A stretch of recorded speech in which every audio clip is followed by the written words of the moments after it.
Hey, we got another phone call in here. Question about the Mustang is what Ben shows me. Let's hear that, Ben. Hey guys, it's Jonathan Brown in Old Japan, New Jersey. Just wanted to comment that new Mustang is awesome.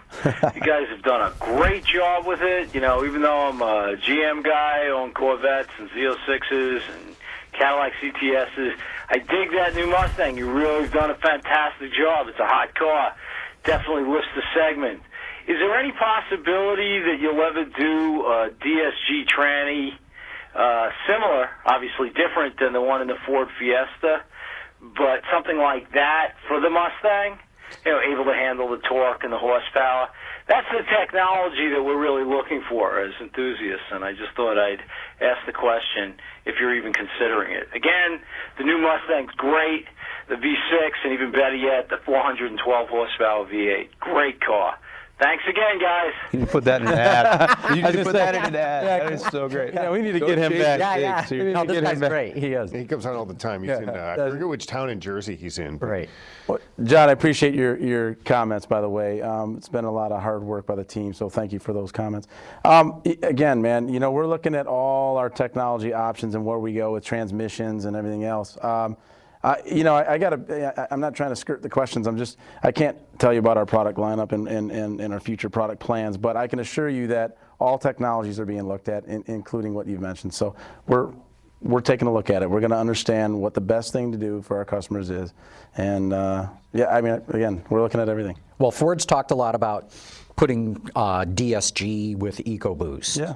And there's a lot to it. But in this country, because we have invested so heavily, or you know, the big three have invested so heavily in step gear automatic planetary step gear transmissions with torque converters, it's a price premium to go to DSG. Oh, absolutely. Whereas in Europe, where they've been, you know, automatics are almost non-existent, and they've got a lot of manual gearbox investment, the price change isn't that much for them. Right. No, that's absolutely true.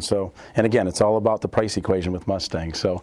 Right. That limits us. Let me just interrupt. Why didn't you guys decide to do paddle shifts in the GT automatic? The paddle shifts. Well, I'm willing to look at paddle shifters. In fact, I was actually the guy who brought paddle shifters into Ford that you see on the Taurus and other products that are coming. Are they out. right for the Mustang, though? Well, you know what? That's the question, right? I believe they can be. Well, no, I believe they can be, but they have to be done right. Not that we didn't do them right on the Taurus and all that, but this is a sports car. It's got a different demand on what we want those paddle shifters to do. So we are working to see if we can come up with a system that will meet all of the needs of a Mustang. And if we can do that, then yeah, I'll entertain bringing paddle shifters into the Mustang, absolutely. But right now, it just has to be right. It has to be right. And the hardware and software needs to be able to support what we need it to do. So when you hit that paddle, that thing has to respond now. No delay. It's got to be able to take all of the beatings that you put a sports car through. And so we've got some work to do. I hate paddle shifters. I'm not a big fan of them. Either just give me an automatic so I don't really have to do anything, or give me 6-speed on the floor. Well, what I hate about the paddle shifters, I drive a real manual. If you're going in a straight line, they're great. But if you're really cornering and you've got a shift in the middle of the turn, you know, that's what I mean. It's just more your work. hands are never in the right place, or the paddles are never in the right place. But like once a week when you're on the freeway and you have an automatic that has paddle shifters, that does make sense. I don't know if that once a week thing means you need to build it into the platform, but there you go. You know, yeah, we're looking at it. It has to be done right. Most of them do not shift smoothly. But yeah, you sort of get this little lurch. I've never found that. I don't mind that part of it at all. I just want to be able to shift when I want to shift. And so Frank B wants to know, how do you think the new CAFE and CO2 regs will affect the Mustang? Will it still have a V8, or just get smaller, lighter, or go EcoBoost for the GT, or keep a blown or turbo V8 for the GT 500? Well, a V8 is extremely important to the Mustang lineup, so I don't see us removing that from our product offering. But you know, it's going to have a huge effect on the Mustang. I mean, again, we have to continue to deliver the performance that everybody wants, the horsepower that everybody wants, and still be able to do it responsibly. We've done that in 2011. It's going to be a huge challenge going forward. So it's going to have a huge impact on us. But we understand the impact, we understand the challenge, and I can assure you that the company's dedicated to keeping the Mustang the technology and everything in line so that we can meet that challenge. And a Mustang without a V8 is like an Apple product without design. Yeah, right. So you have to have. No, that's what the brand is. Right, you got to have a V8. So you're not going to bring back the Mustang 2? not while I'm in charge. But could you see a time where there's like a hybrid Mustang or a really high-tech Mustang? Or is that just too sort of anathema to the brand and you don't want to go there? I'm not so sure. Hybrid Mustang, right? I don't know. Let the next chief engineer and Mustang figure that problem out. Let him figure that out. If you get to a point where gas is really expensive and fuel economy rules are very tight, I mean, there are other ways to get there probably, but High-tech Mustang, yes. Hybrid Mustang, I'm not so sure. that's what I figured. I'm just That's a good soundbite. teeing it up. Yeah. We know we're right at the top of the hour here, so we'll officially wrap up this. But Dave, I want to thank you so much for coming on. It's been just terrific talking Mustang and a bunch of other things here with you too. I appreciate it. We're proud of the product. We hope everybody gets a chance to get out and at least drive one, and I think you'll see that's pretty cool. Riley Brennan from AOL Auto's been absolutely excellent having you here. Thanks for having me. And David Welch, great to have you back, man. Glad to be back, and I feel so powerful in Peter's chair. I feel authoritative. Higher too. We want to thank everybody for having tuned in tonight. Remember, you can follow us on Facebook at facebook.com/Autoline Detroit. You can follow us at Twitter, twitter.com/Autoline. You can always follow Peter DeLorenzo at autoextremist.com. Follow David Welch's work at businessweek.com. Follow all of Riley's and his 25 Riders work at AOLautos.com. And you can go down to your latest nearest Ford dealer and go buy a new Mustang. There you go. And soon, he said, the new Very engines soon. are going to be there. Remember, you can listen to these shows on your BlackBerry or smartphone. Just get a Stitcher app downloaded into it and listen to all that. And thanks all of you for having watched us tonight. You guys have a lot of back orders on the 5.0, don't you? We have a lot of orders in the system, yeah, absolutely, yeah. I mean, is it in the thousands?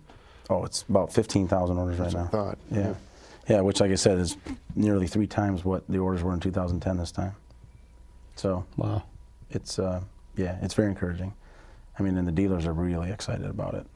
And anybody that drives it, I mean, they just, Well, I mean, all I drove it for was maybe all of 5 minutes Yeah, or 5 something minutes. like that, and I'm sold. I could not believe how good that 5-liter sounded and felt and performed, and the transmission, everything. I was able to heel and toe with it, which is always a critical. I think you could still do a little bit better massage, but in these days of unintended acceleration, which I still think is people putting their feet on the wrong pedal, I understand why pedals can be an issue, but yeah, terrific car. yeah, thanks. Yeah.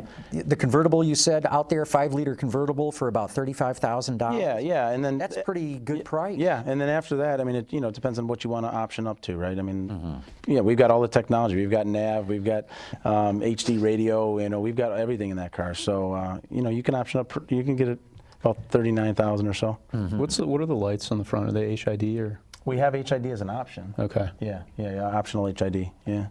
I love the 1-2-3, 1-2-3 turn Sequential signals, tail too. lamp. Sequential tail lamps, right. I mean, it really makes that car stand out at night. Oh, absolutely. And everybody knows what it is when they see that thing. And I got to believe the customers love that kind Well, of the customers love it. You know who doesn't is the aftermarket guys. Oh, because you stole that from them, right. Because they were running that. I told my goal is to take the aftermarkets and push them aside. But what Right I out of find the factory. interesting is historically it was always the Thunderbird, and if I remember right, the Cougar that you're right. had that, never the Mustang. You're right.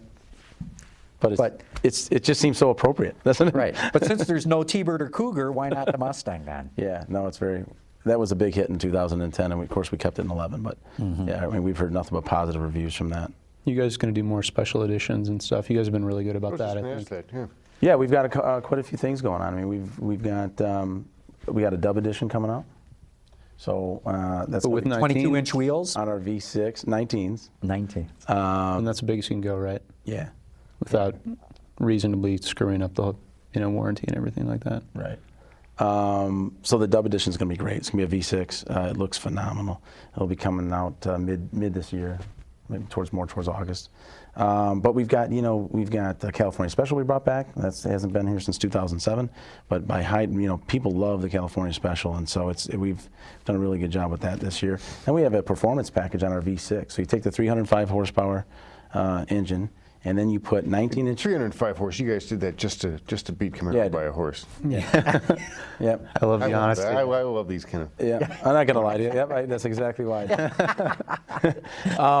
But we put a performance pack out there now. So now you take that V6, you put 19-inch wheels, summer-only tires. So the first time a V6 ever had 19-inch wheels. Tower-to-tower brace for torsional rigidity. GT suspension tuning. GT brakes.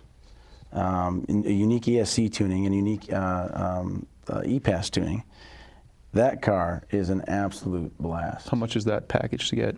Well, you can get that for under $25,000. You can have that package. That's pretty good. Yeah, it's $995 for that package alone, on top of about $23,000. Then you got a little bit, So by the time you work it all out, you're under 25, and you can. So you've got people who want lower cost of ownership. You got younger kids that can't afford the insurance, for instance, on a V8, right? So now they can go out and they get this 305 horsepower V6, put this performance pack on there, and just You can do some damage with oh that. man, you can do some major damage with that. I remember when 300 horsepower was like, ta-da, God on the clouds in heaven kind of So that a number. matches the SVT Mustang 1998. Is that right? Sweet. Yep. And that's just a base V6 now. Base V6. Yeah. It's unreal. I love it. I just love it. The Hyundai Sonata Turbo they announced today at the show is like 275 horsepower, which is unbelievable too. Yeah. I remember when the E36 M3 came out and it had 240 horsepower, and that was like, to me, the earth. You get like 270 horse in an Altima? Everything these days you can get to whatever. And Now, are you guys going to do Accords. special edition paint colors? I mean, Camaro does it, but Viper's been good about that over the years. Volkswagen's done it with the Beetle. A lot of companies have had really cool paint colors to come out. We are doing that. The next couple of years, you're going to see some very cool colors coming out of Mustang, and they will be very unique to certain editions. So Excellent. Yeah. There's some. It makes a difference. I mean, I've liked the Camaro, but one of the reasons I put it on my shopping list is that Synergy green color is really cool. Yeah. But when you see a car in the right color, even if you don't end up buying it, it really does pop. Well, the one it's thing not just that car, but Yeah, and the one thing we haven't had in Mustang is tri-coat paints, and those are beautiful, right? So we've got one coming this year. The yellow blaze was up in the Detroit. I don't know did you guys go to Detroit Auto Show? You did. Yeah. The one that was spinning around on the stand, that was a yellow blaze. But that enables us now to get some really cool colors coming. So each year you're going to see some very, very cool things happen. What's tri-coat? I don't know that. Well, you have a. It's literally 3 coats of paint. I mean, you have a base coat, and then you put a mica coat on there on top of that, which changes the shading and gives you some depth, and then you put a clear coat over the top of that. So you can get some really cool, deep colors that are more than just two-dimensional. I mean, they're very cool. you do it at Flat Rock. Yeah. Yeah. Yeah. Yep. What about export? I got to believe with the quality, the driving capability, the fuel economy, that there could be a lot of demand out there outside of North America. Mustangs. We do export. Mid-East, probably. We do. Europe? Yeah. No, not Europe. And that's where we're looking to expand. I was going to ask that earlier. So you don't sell any Mustangs in Europe? No. Well, no. I mean, there are Mustangs in Europe, but we they're don't- gray market. That's right. But I mean, No, you don't sell. No, we don't. But I'll tell you what, we had the European journalists here probably about 2 months ago now, and we took them out to Las Vegas, and we showed them the 2010 Mustang. We didn't debut the 11 to them. And I'll tell you what, they were blown away with the 2010. They didn't understand how refined the vehicle has become. They always thought, you can't live in this thing. I mean, you can go have fun in it, right? But they spent an entire day in the car, and I'll tell you, they were all begging us to get the Mustang to Europe. So And that's without the good engines, that's quote right. unquote. Yeah. So we are definitely we're looking at that. So that begs another question. Do you have to put a performance diesel in it to sell it over there? That question's been asked. We've studied it. Wow. What your studies say. You guys are asking too many We're not questions. technically, the show's over. So. Oh, technically. No, I mean, we've looked at it. I mean, and of course, that's the next question, right, when you're talking about going to Europe. So, so we've looked at it. The problem is, if you're going to do a diesel, right, and there are some really good diesels. It's got to be a turbo diesel if you want a performance car. Yeah, it's right? got to be a performance diesel, right? You can't just put a diesel on this thing. That would be The ridiculous. cost gets up there in a hurry, too. That's where you start to get into But diesel penetration starting to come down in Europe. Really? Yeah. Is it really? Yes. From like 88 to 82, No, or like, no, is it serious? It peaked at about 53%. And last year, I believe it dropped under 50%. I think you're right. I think it went down to like 47%. Now, I heard one guy argue, well, last year is because they did cash for clunkers, or what they call scrappage schemes. And that brought in a whole bunch of people in little cars, right? And little car, or cheap car people, even in Europe, they don't pay the premium to get a diesel, they get gas. Right. But even diesels lost a little bit of its bloom in Europe. And all the while, gasoline engines keep getting better and better and better. Well, yeah, they definitely do. But why do you think it's losing its, because of the gasoline engines getting better? Or? Part of it, too, and it depends on the country you're talking about, is there used to be a wild difference in price between diesel fuel and gasoline. Well, the in some taxes countries, that's gone away. Okay. And the taxes between diesel and gas have narrowed, so the difference isn't as big. That's not as big, in some right? countries, And then you got so the incentive in the fuel isn't quite there. Plus, you got the premium that you got to pay for diesel. Plus, gasoline engines with direct injection, DCG, and DSG. And turbo just keep getting better and better and better. So diesel's still going to be big in Europe for a long time to come, I think. But it's not as dominant as it had been. When you look at what the German car makers have been introducing, they're showing a lot of hybrid and EV stuff. I think they know that diesels can only go so far for them in terms of global markets, and it's just too expensive to have one powertrain dominant for their home market and then using so many other technologies around the globe. And you lose a lot of scale that way. Because the Asians don't want diesels. No. They don't want them in China, and no one wants them here. So some people want them here. Small guys. I love them, but it's, Well, and I've been writing columns since when Mercedes brought back the E320 diesel, and I think it was 2002 or maybe 2001. I wrote a column about how great it was, and I've been pimping diesel for a decade, and no one cares. I mean, it's just give up the ghost. I mean, it's... Well, I just saw an interesting chart today. If you look at cars where you have an option between a gas engine and a hybrid, or a gas engine and a diesel, the ones that offer the diesel have a much higher take rate than those that have a hybrid. Now, I mean, the numbers are still skewed, but remember, the hybrid market is still only 2.5% of the American market. And I'll tell you what, and 75% of them are Toyotas. Yeah. Yeah, and well, the Fusion hybrid is doing very well on a retail basis. The Escape hybrid, I just spent 2 weeks in New York. There are a lot of yellow Fusion hybrids rolling around New York. Now, hey, a hybrid, I mean... That's the best application. It's a great application for hybrid, yeah, because they're driving them all day in stop-and-go city traffic. Great application. But it still tells you what the real retail demand is. Right. There's just a lot more hype than actual take in the market. Right. But I still think, the problem with diesel right now is they're only available in expensive German luxury cars and or expensive Volkswagens. And they're not doing bad in those brands. I mean, the take rate on the Jetta is pretty impressive. Yeah, but we get back to the same thing all the time. I mean, neither technology goes mainstream until gas gets more expensive, so you got to tax it. That's not going to happen. I know. So we get in this circular argument about this all the time, and then we just sort of go, okay. So.